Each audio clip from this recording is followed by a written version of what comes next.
태풍이 지나자 가을이 성큼 다가왔습니다. 안녕하세요. 시사 읽어주는 기자 뉴스토마토 시읽기의 조문식입니다. 지난주까지 반팔을 입고 다니셨을 텐데 아침 저녁으로 날씨가 제법 선선해져서 긴 소매 옷을 꺼낼 계절이 왔습니다.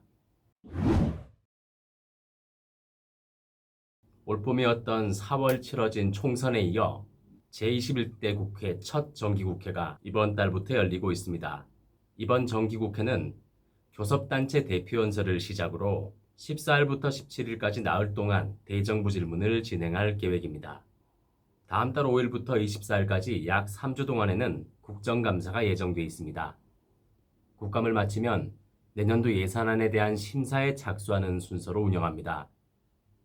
이번 회기 중 열리는 국정감사의 경우 국회가 국정 전반에 대한 조사를 실시한다는 점에서 강조됩니다.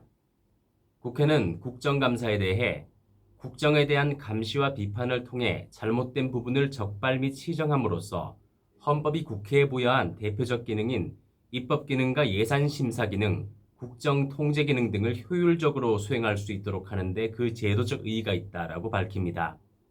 국회 일정이 예정대로 진행된다면 이번 국감 일정 등에서는 코로나19와 같은 전염병 대응 관련 논의와 긴급재난지원금의 범위, 고위공직자 범죄수사처 설치, 부동산 가격 논란, 확장 재정정책 추진과 예산 증가 등에 대한 논의가 펼쳐질 전망입니다.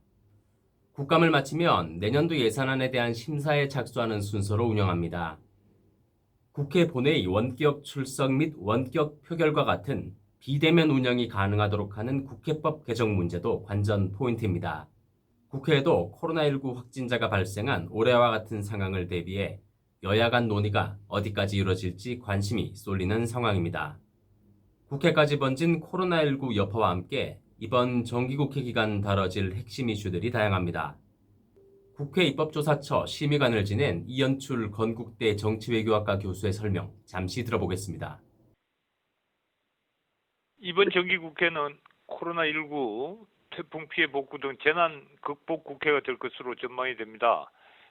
전염병 대응과 관련해 감염병 관리 체계 및 대응 역량 강화와 관련한 다양한 과제가 논의되어야 할 것입니다. 연이은 추경과 내년도 확장 예산을 두고 재정 건전성에 대한 충분한 논의가 필요합니다. 공수처 문제는 여야 간의 합의가 매우 중요하고 부동산 문제는 이번 국회에서 꼭 짚어야 할 사안입니다.